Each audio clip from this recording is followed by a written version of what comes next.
زي النهارده بالظبط كان أول يوم بنبني فيه مساحة نفسية، وكان هدفنا مش مجرد ندي نصايح أو شعارات، كان عندنا هدف أكبر من كده بكتير، وكان هدفنا بناء كيان آمن تهرب فيه من زحمة الدنيا، أرض صلبة تحس من خلالها بالأمان، تحس إن أنت قادر تقف على رجلك، تقلع من خلالها القناع القوة المزيف اللي أنت دايما لابسه، وتبدأ رحلة تصالحك مع نفسك. النهارده واحنا بنحتفل بعيد ميلادنا الأول مش مجرد احتفال عادي، ده احتفال مليان بنبضات الامتنان ليكم.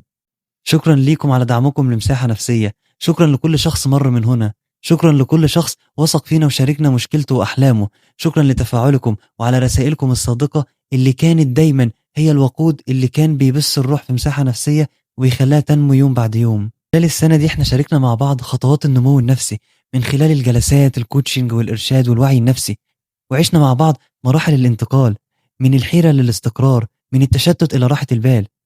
ولما كنا بنشوف شخص واحد بس بيستعيد راحته النفسية وصحته النفسية، دي كانت بالنسبة لنا الدنيا وما فيها، ده كان هدفنا وهيفضل هدفنا، وهنفضل نشتغل بقوة سعيا مننا إن أي شخص بيعاني نفسيا يستقر، ونكون ليه الدعم النفسي، ونكون المساحة اللي فعلا يستحقها. والكل نفس لسه بتدور على الأمل، والكل شخص بيحاول يتجاوز عثراته بصمت، ونوعدك إننا هنشتغل بحب وشغف علشان تكون مساحة نفسية هي الدافع اللي دايما هيخليك تطلع لقدام وتغير حياتك للأحسن. رحلة التطوير والتغيير بدأت ولسه مكملين سوا.